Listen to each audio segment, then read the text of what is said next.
what causes a celebrated director's cinematic vision to stumble when it meets the audience.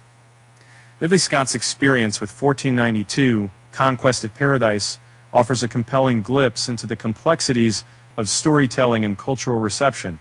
Before diving in, please consider subscribing to our channel and giving us a thumbs up.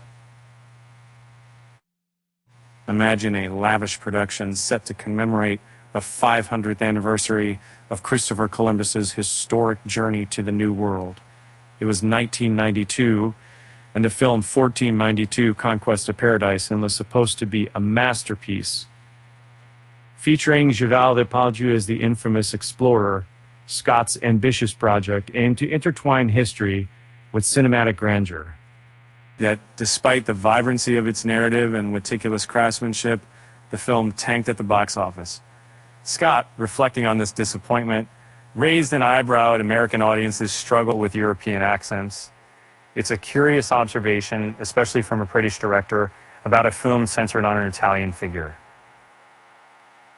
At 86, Ridley Scott continues to carve his legacy in Hollywood. As he anticipates the release of Gladiator II, he's reminiscing about his impressive career that includes iconic titles like Blade Runner and Alien. However, amid his triumphs lie some notable flops, with 1492 standing out in stark contrast to his many successes. The budget for 1492 soared to around $47 million, a hefty sum that today would translate to a staggering $105 million. After investing so deeply into stunning recreations of Columbus's ships and grand settings, the film only yielded disappointment. Its failure echoes within the ranks of other Scott films that didn't achieve box office success. And the film's core story follows Columbus, whose ambitions led to tumultuous encounters with both his crew and the native populations.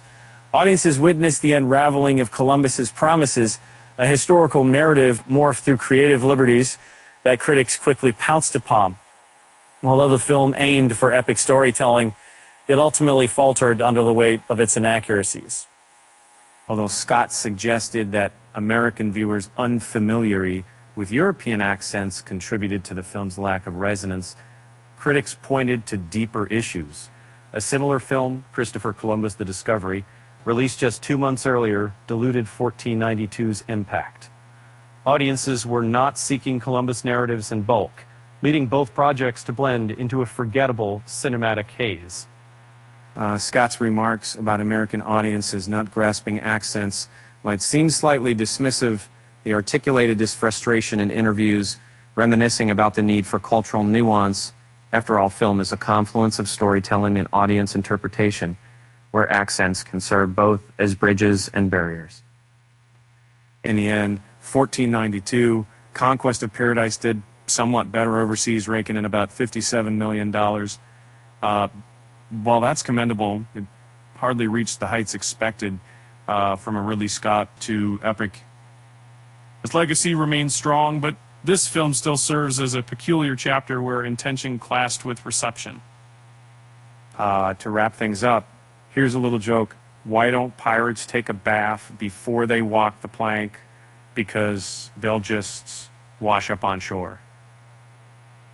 With that said, thanks for watching, and till next time.